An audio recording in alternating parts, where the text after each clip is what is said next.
ଆଚ୍ଛା, ଆଜି ଆମେ ଆଫଗାନିସ୍ତାନ ଆଉ ପାକିସ୍ତାନ ସୀମାରେ ଯେଉଁ ପରିସ୍ଥିତି ସୃଷ୍ଟି ହେଇଛି ସେ ବିଷୟରେ କଥା ହେବା। ଗୋଟିଏ ଆକ୍ରମଣ ଆଉ ଦୁଇଟା ଦେଶ ପୁରା ଯୁଦ୍ଧ ମୁହାଁମୁହିଁ।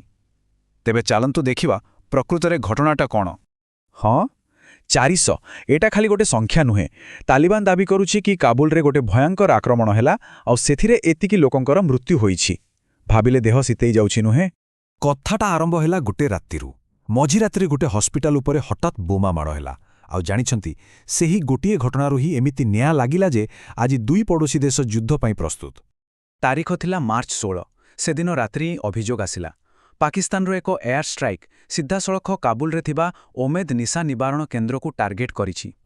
ଆଉ ସବୁଠୁ ବଡ଼ କଥା ହେଲା, ଏଇଟା କୌଣସି ମିଲିଟାରୀ ବେସ୍ ନଥିଲା। ଏଇଟା ଥିଲା ଗୋଟେ 2000 ବେଡ୍ର ହସ୍ପିଟାଲ, ଗୋଟେ ରିହାବିଲିଟେସନ୍ ସେଣ୍ଟର, ଯୋଉଠି ଲୋକଙ୍କୁ ନିଶାରୁ ମୁକ୍ତ କରାଯାଉଥିଲା। ତେବେ ଏମିତି ଗୋଟେ ଜାଗା ଉପରେ ଆକ୍ରମଣର ଅଭିଯୋଗଟା କଥାଟାକୁ ଆହୁରି ସାଂଘାତିକ କରିଦେଲା। ଘଟଣାଟା ଜଣାପଡ଼ିବା ପରେ ପରେ ଭାରତରୁ ଏକ ବହୁତ କଡ଼ା ପ୍ରତିକ୍ରିୟା ଆସିଲା। ଭାରତ ସରକାର ଏହାକୁ ବର୍ବର ଆଉ ଜଘନ୍ୟ ଆକ୍ରମଣ କହି ଏହାର ତୀବ୍ର ନିନ୍ଦା କଲେ। ଆଉ ଏଇଟା ପୁରା ଆଞ୍ଚଳିକ ରାଜନୀତିରେ ଗୋଟେ ନୂଆ ମୋଡ଼ ଆଣିଦେଲା। କିନ୍ତୁ ପାକିସ୍ତାନ କ'ଣ କହୁଛି? ପାକିସ୍ତାନ ଏସବୁ ଅଭିଯୋଗକୁ ପୁରାପୁରି ମନା କରିଦେଇଛି। ସେମାନେ କହୁଛନ୍ତି ଏଥିରେ ଆମର କିଛି ବି ହାତ ନାହିଁ। ଆଉ ଏଇଠୁ ହିଁ ଆରମ୍ଭ ହେଲା ପ୍ରକୃତ ଖେଳ, ଯାହାକୁ ଆମେ କହିପାରିବା ଇନଫର୍ମେସନ୍ ୱାର୍। ଗୋଟେପଟେ ଆଫଗାନିସ୍ତାନ ଦାବି କଲା କି ଏଇଟା ସାଧାରଣ ଲୋକଙ୍କ ଉପରେ ଏକ ସୁଚିନ୍ତିତ ଆକ୍ରମଣ। ଏମିତିକି ଜଣେ ଆଫଗାନ କ୍ରିକେଟର ତ ପାକିସ୍ତାନକୁ ଇସ୍ରାଏଲ ସହିତ ତୁଳନା କରିଦେଲେ। କିନ୍ତୁ ଅନ୍ୟପଟେ ପାକିସ୍ତାନକୁ ସମର୍ଥନ କରୁଥିବା ଲୋକେ ଅନଲାଇନରେ କହିଲେ, ନାଇଁ, ସେ ହସ୍ପିଟାଲ ଭିତରେ ଗୁଳିଗୋଳା ରଖାଯାଇଥିଲା ଆଉ ବିସ୍ଫୋରଣ ଭିଡିଓରେ ଯେଉଁ ସ୍ପାର୍କଲ୍ସ ଦେଖାଯାଉଛି ତାହା ହିଁ ଏହାର ପ୍ରମାଣ। ଆଚ୍ଛା, ଏଇ ଯେଉଁ ଦାବି ଆଉ ପଲଟା ଦାବି ଚାଲିଛି, ଏହା ପଛରେ ପ୍ରକୃତ ଉଦ୍ଦେଶ୍ୟଟା କ'ଣ ଥାଇପାରେ? କାହିଁକି ଏମିତି ହେଉଛି? ବିଶେଷଜ୍ଞମାନେ କହୁଛନ୍ତି କି ଏହାର ପ୍ରକୃତ ଉତ୍ତରଟା ଲୁଚି ରହିଛି କାବୁଲ ପାଖରେ ଥିବା ଗୋଟେ ବହୁତ ହି ଗୁରୁତ୍ୱପୂର୍ଣ୍ଣ ଜାଗାରେ, ଆଉ ସେଇଟା ହେଲା ବାଗ୍ରାମ ଏୟାରବେସ୍। ହଁ, ବାଗ୍ରାମ ଏୟାରବେସ୍। ଏଇଟା ଆମେରିକା ତିଆରି କରିଥିବା ଗୋଟେ ବିଶାଳ ସାମରିକ ଘାଟି। ଏହାର ଖାସ୍ କଥା ହେଲା, ଯିଏ ଏହାକୁ ନିୟନ୍ତ୍ରଣ କରିବ ସେ ପୁରା ଆଫଗାନିସ୍ତାନର ଆକାଶକୁ ନିଜ କବ୍ଜାରେ ରଖିପାରିବ। ସେଥିପାଇଁ ଏହାକୁ ଏହି ଅଞ୍ଚଳରେ ଶକ୍ତିର ପ୍ରକୃତ କେନ୍ଦ୍ର ବୋଲି କୁହାଯାଏ।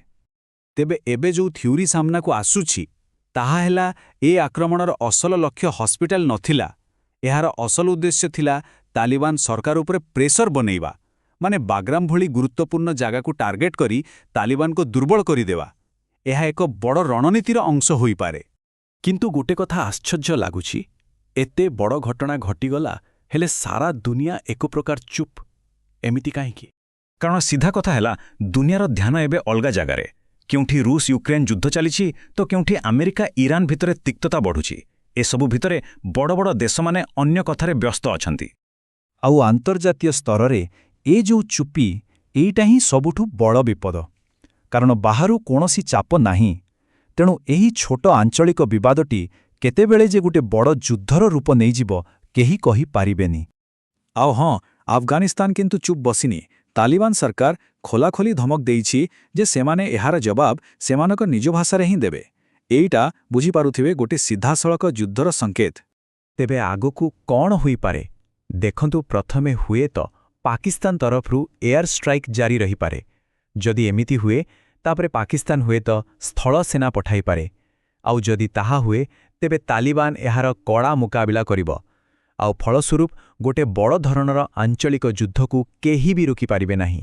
ତେବେ ଶେଷରେ ଗୋଟିଏ ବଡ଼ ପ୍ରଶ୍ନ ମନକୁ ଆସୁଛି, ଯେତେବେଳେ ସାରା ଦୁନିଆର ନଜର ଅନ୍ୟ ସବୁ ଯୁଦ୍ଧ ଉପରେ ରହିଛି, ସେତେବେଳେ କ'ଣ ଆମ ଆଖି ସାମ୍ନାରେ ଆମ ଅଜାଣତାରେ ଆଉ ଗୋଟିଏ ବଡ଼ ଯୁଦ୍ଧ ପାଇଁ ମଞ୍ଚ ପ୍ରସ୍ତୁତ ହୋଇସାରିଲାଣି?